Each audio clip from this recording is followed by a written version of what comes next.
May the words of my mouth and the meditation of all our hearts be always acceptable in your sight, O Lord, our rock and our Redeemer. Please be seated.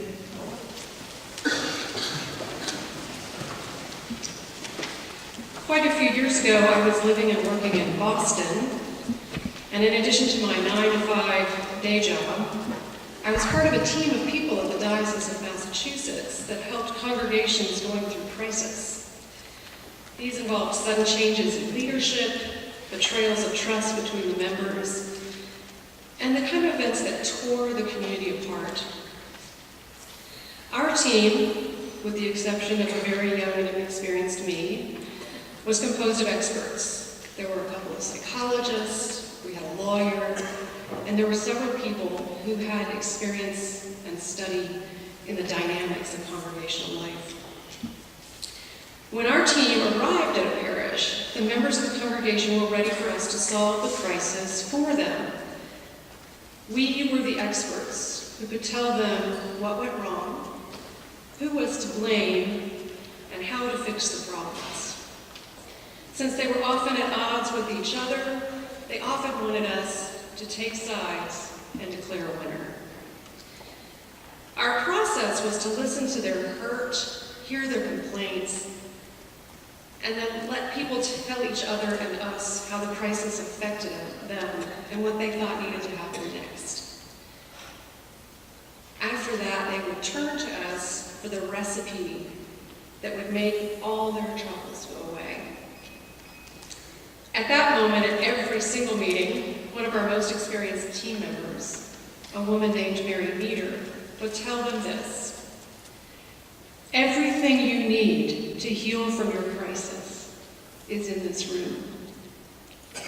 We will be a resource for you, but you already have everything you need to reconcile and rebuild your community. What she meant was they had each other.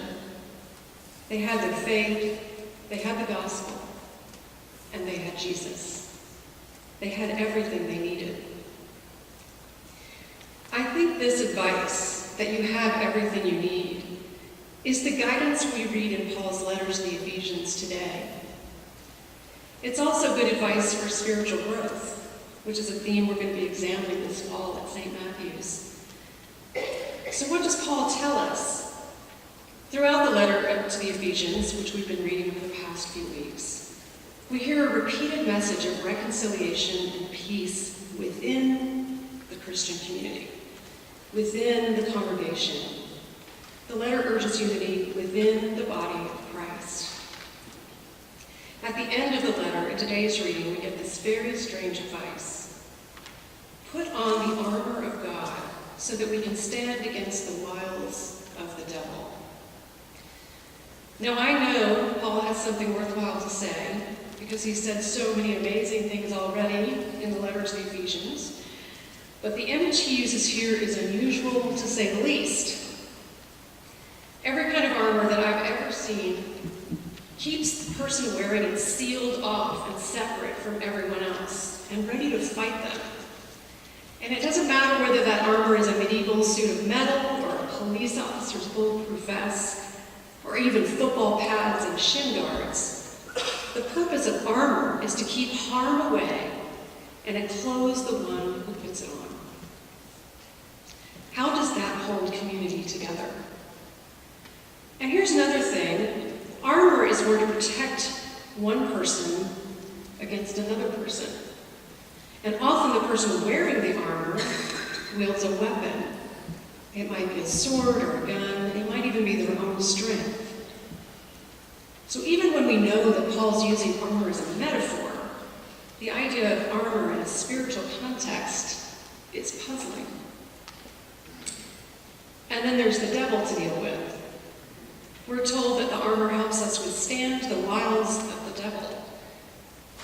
And feeling threatened by the devil is an idea that can be really tricky for those of us living in the 21st century.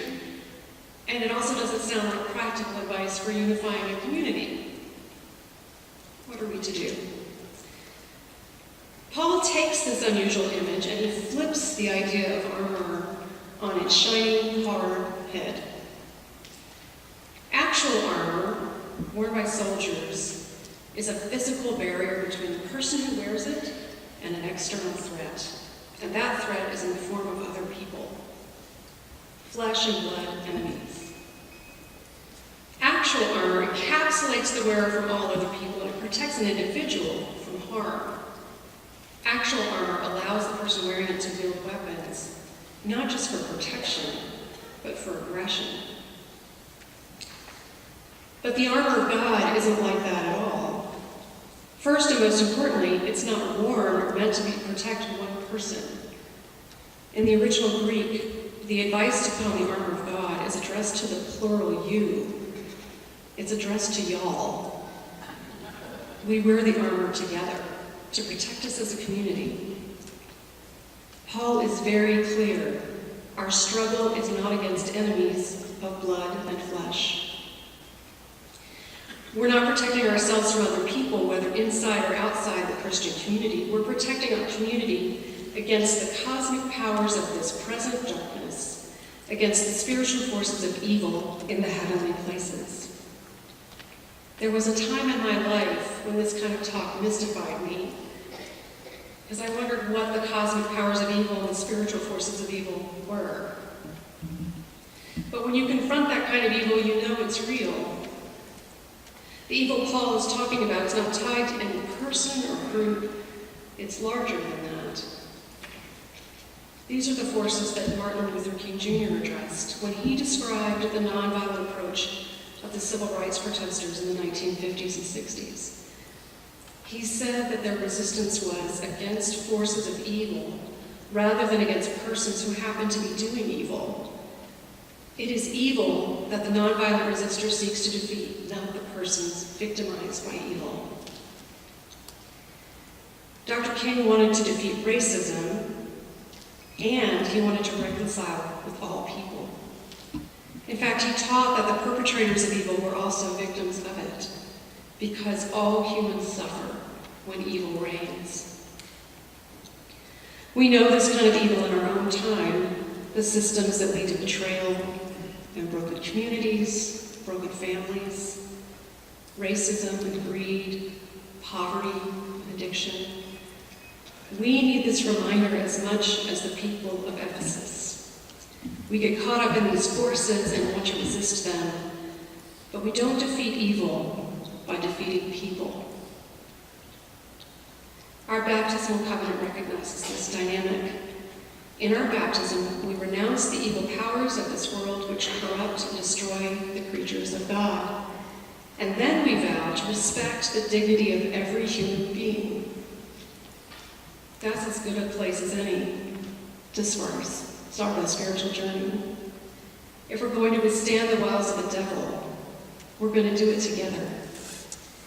To resist these spiritual forces is the reason we put on the armor of God.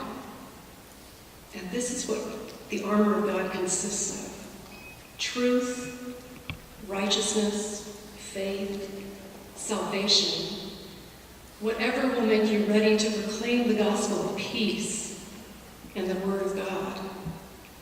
That's the armor of God. And with that description, I think back to my friend Mary in Massachusetts, who reminded me, and so many other people, you have everything you need. We have everything we need. The armor we wear as a Christian community consists of gifts that we have already received from God. These gifts bind us together.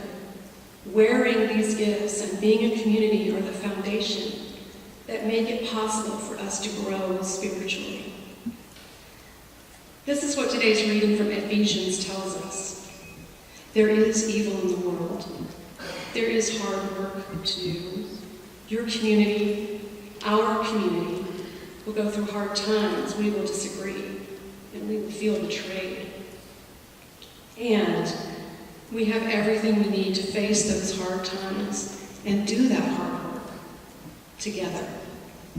It is spiritual work that leads to spiritual growth. We have everything we need. Amen.